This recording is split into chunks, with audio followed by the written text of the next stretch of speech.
Oh, well, isn't this a familiar feeling? Remember when I used to film here all the time? Here's my bookshelf. A lot less books these days, but still, there it is. Anyway, today I wanted to discuss all the media that I consumed, that I watched, that I listened to, that I read in the month of August, because it is now September, and I don't know, I just thought it would be fun. I usually post these kind of things on Instagram stories, but since I'm trying to get back into making videos, I thought it'd be fun to make a video, you know? So I used to do just like book wrap-ups.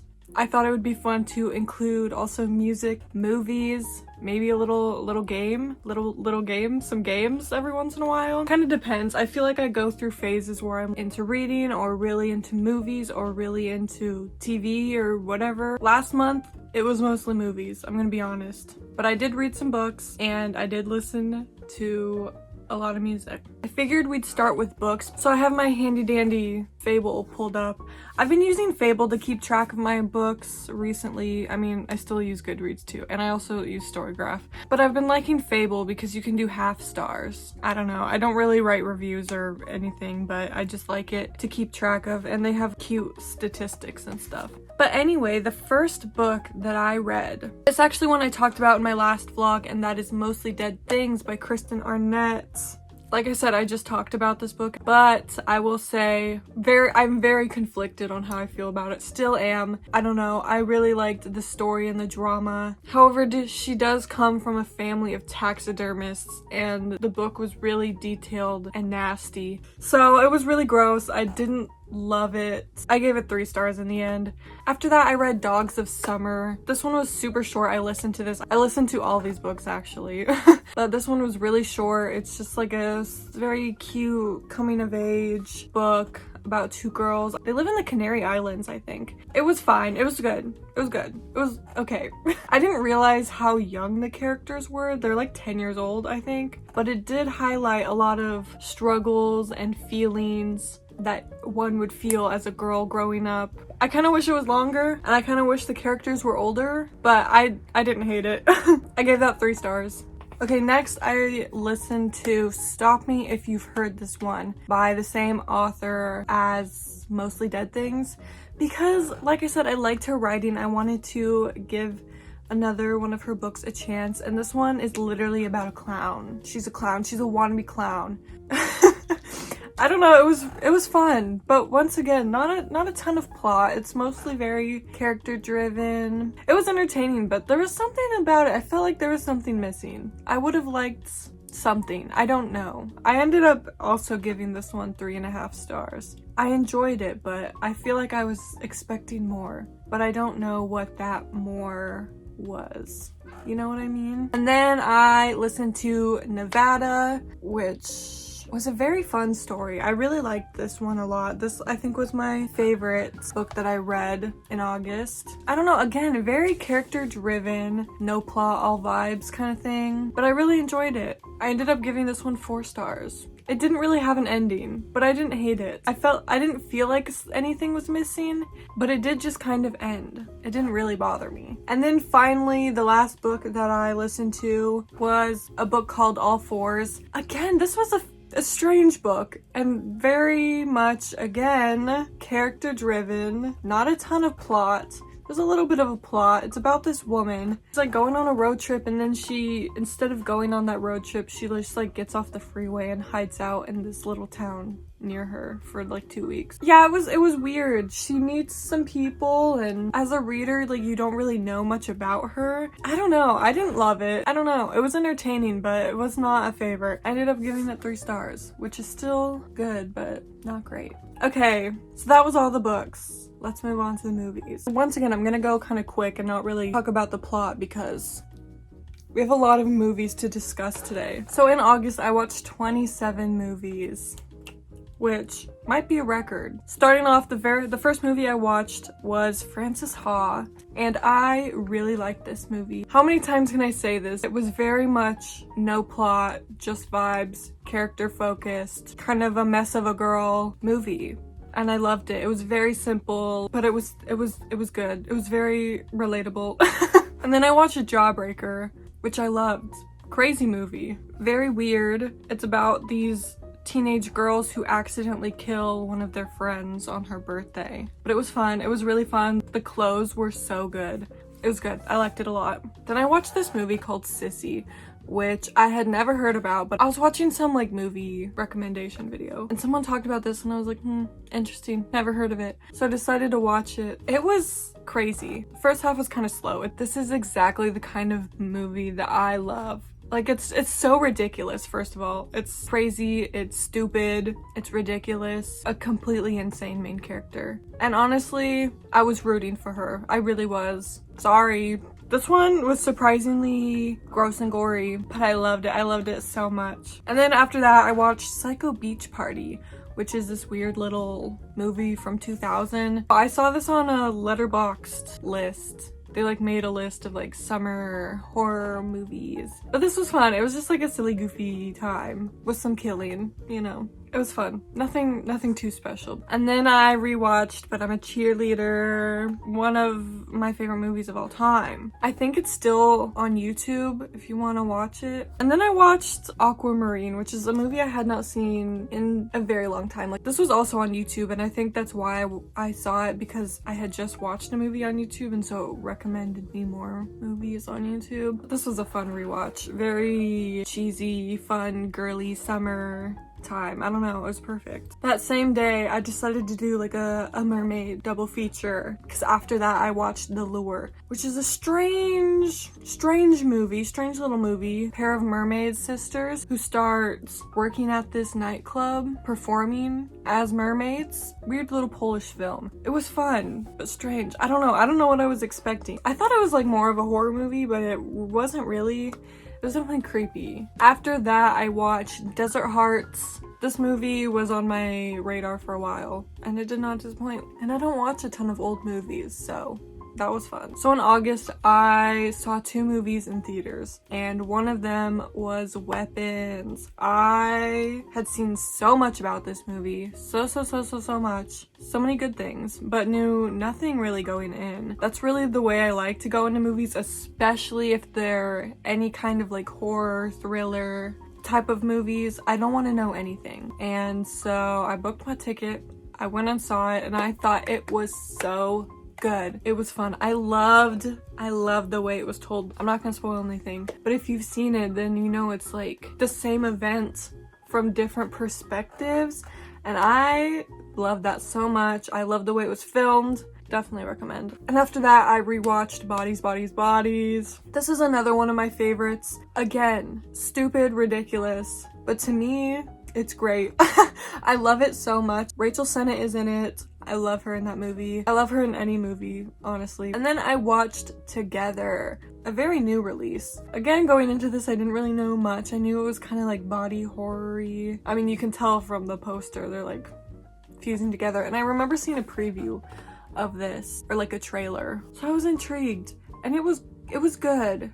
It was a little freaky. It wasn't my favorite. A lot of people were comparing it to The Substance, which I guess, but I think it's really just like the body horror aspect. These characters were just really frustrating and annoying, but I still had a good time. I thought it was fun. Okay, so after that, this is where I started my adventure into the Conjuring universe. When I went to see Weapons, I saw the trailer for the new Conjuring movie, and I was like, oh, that would be fun to see. I didn't really pay attention to it because I didn't want to. In the back of my mind, I had already kind of wanted to start this series of movies, but I was like, okay, this is the time, because it would be fun to see the new one in theaters, yeah? Normally, I would not really choose to watch these kinds of movies. When it comes to horror, I'm not a huge fan of demons and spirits and like things getting possessed, you know? But I feel like it's a classic, and I feel like I needed to at least try. I did enjoy my time watching them. So I started, of course, with The Conjuring. Yeah, I don't know, I liked it. I did surprisingly like it. I will say, I don't know how much I really believe it. I know these are all supposedly based on true stories. I know that Ed and Lorraine were real people, but I just don't know how much of this I believe. And I think that's why I don't really like these kinds of movies, because I don't find them to be that scary, because I don't really believe in like the supernatural stuff. stuff. And so when, you know, characters are getting flung around and like thrown around on the screen, I do kind of roll my eyes a little bit. It's a little bit silly. Like, what do you mean you're getting tossed around the room by a spirit? But I can suspend my disbelief and kind of just enjoy the movies for what they are. I will say they're all very well made movies. The acting's really good. The sets are all really good. Very creepy. Like, I'm not gonna lie. I'm not gonna pretend like they didn't scare me a little bit. But overall, enjoyed it. Then I watched Annabelle. Did not love this. Honestly, this was really boring. Why did Miss Girl not get any screen time? I don't know. It was literally just like about this boring married couple. For a movie called Annabelle, I thought she would be in it more. Then The Conjuring 2, I really liked. I feel like I should up my rating for The Conjuring and The Conjuring 2 because those two, they were really good. Especially The Conjuring 2. I think that one's my favorite of the main ones. I feel like in my memory of watching them all, that one sticks out a lot. But acting, again, so good. Like the little girl, turns out she's not even British, but her accent was so good. It was so believable. After that, I did take a quick break from the Conjuring movies and I watched this movie called Skincare. This is about this woman who owns a skincare company, and then across the street some new guy moves in who is also owns a skincare business, and so there's like this rivalry. The end of this made me giggle. And then I did another rewatch and I watched Wet Hot American Summer. I watched this for the first time I think in December, and so I really wanted to watch it in the appropriate season. I thought it'd be fun. Anyway, this movie is hilarious. Again, very dumb, very satirical, very campy, if you will. Then after that, I watched Annabelle Creation, second Annabelle movie, but it's like a prequel. And I actually really like this one. I don't know if it's crazy to say, but I think out of all the movies, 7, 8, however many there are, this one was my favorite, which was I was a little surprised about. When it comes to like a spin-off of a series, you know, usually they're not that good. But this one was really good. I feel like it was well made, like the production was up, the main characters all being like little orphan girls. I feel like I cared a lot more what happened to them, and it was creepy. The scarecrow scene, crazy. And then after that, I watched The Nun, which I did not like. I really did not like at all. I mean, I wouldn't say at all, but it wasn't great. I feel like it was kind of unnecessary. You know what's funny? When this was coming out, I remember seeing the trailer for this, like on TV or something, and I thought it looked like the scariest thing in the world. I distinctly remember thinking that is so terrifying, I'm never ever gonna watch that ever. And here I am, I watched it. And I wouldn't say it wasn't scary because The Nun, hello? Miss Girl is freaky. Like the costume and the sets and everything was really good. But the story, I found it kind of hard to follow, and I was like, what is going on? I don't know. The jump scares and the spooks, they were so formulaic, and they kind of are throughout all these movies. Like, you know when it's coming, and it's like, again, I'm not gonna sit here and pretend like some of them didn't get me. I was excited for it. I don't think that's one I would watch again. After that disappointment of a movie, I had to rewatch Bottoms. I don't know, if I don't watch it, then something's wrong with me.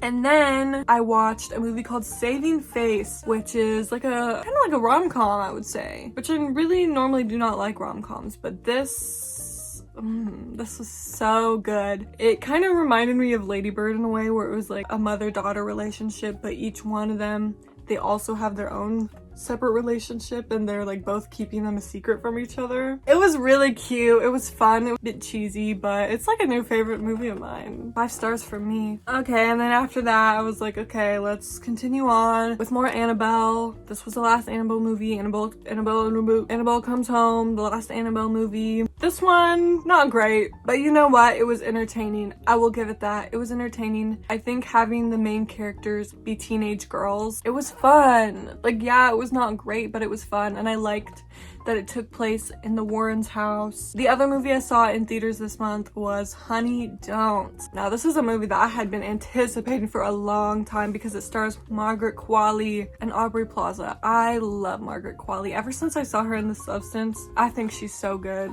I just love seeing her on my screen. And before I saw this movie, I just saw nothing but bad reviews for this. I literally did not see anyone say a single good thing, and that made me really sad. So going in, my expectations were just like on the floor, and I think maybe because of that, I enjoyed it a lot more than I thought I would. But honestly, I thought it was fun, okay? It doesn't have to be great for me to have a good time. Like, yeah, there was a lot of the movie that did not make sense. I was confused. I didn't understand. It was weird. But how can I complain when I have Margaret Qualley and Aubrey Plaza on my screen? You know? I actually did like it. I had a good time. I also think seeing anything in theaters just makes it automatically better. Okay, and then I watched The Conjuring 3, The Devil Made Me Do It. I don't know. I have mixed feelings of. I kind of liked it, but I also thought it was boring and it wasn't actually very good. I don't know, it was by a different director and you could definitely tell. I think while I was watching it, I was like, yeah, I don't like this. But looking back, I'm like, it actually wasn't that bad. I think just watching all these movies so close together, I was like starting to get a little tired of it. Like I said, they're so formulaic. I don't know. Definitely didn't hate it, but didn't really like it. And then I finally finished it off with The Nun 2, which was really, again, not good. I feel like this movie did not need to exist. Why, you know? And then to round that all out, I needed a cleanse. And so I watched all 3 High School Musical movies, and that felt like the right move. I don't know, what can I say? They're cinematic history. They're perfect. Rewatching them was so fun. Okay, moving on finally to the music I listened to in August. Each month I make a playlist of songs that I've been enjoying just to keep things fresh. I do like to listen to the same things over and over and over again, but I also like to have some fresh options, some fresh music each month. Some standouts in my playlist this month: listen to a lot of Cat's Eye, a lot of Charlie XCX still, some Renee Rapp, her new album just came out. Of course, we got The Subway by Chappell Roan. Girl of Your Dreams by Eli has been a song that I have had on repeat this month. It's so good. 1-800 Hot and Fun by La Seraphim. I Can See the Future by Leith Ross. Bowling Alley by Audrey Hopert. But honestly, most of the month I was listening to Wishbone. Wishbone by Conan Gray. It's so good. It is genuinely, I think, his best work. And that is coming from a die-hard Super Egg fan. Super Egg was my favorite album. Like, period, full stop. Anyway, Wishbone, it might be my new favorite. I don't know if it's just because it's new, but I genuinely think this is his best work yet. And it, like, reminded me how much I love Conan Gray. So really, I have just been listening to this on repeat over and over and over again. I think my top 3 are Actor, Caramel, and Care. But I do still think Vodka Cranberry is my favorite out of all the songs. Like, one of my new favorite songs ever, if I can be so bold to say. Sabrina's new album also came out just at the end of the month, so I've been listening to that. I'll probably talk more about that next month because we didn't get a lot of time with it before September hit, but there it is. It's up there. I bought it. I love it. It's so good. That's kind of it for music. I've been really just listening to a lot of Conan Gray. I guess we could end things off with talking about games. Really, the only thing I've been playing this month is Tiny Bookshop. If you like books, just play it. Like, you're gonna love it. You know, like the title says, you own a tiny bookshop. It's like a mobile little bookstore. You can stock it with real titles, and which is so fun because when people ask for recommendations, you can like go through your little bookshelf, and then it's so fun when you recognize something. You'll be like, yeah, I read it. Yep, I read it. Yep. It's very simple, but if you like books, it's a good one, and I've been really into that game. I think that's all I have to talk about. I hope this was fun. I had fun. I like talking about my favorite things, which is media. Anyway, thanks. Bye.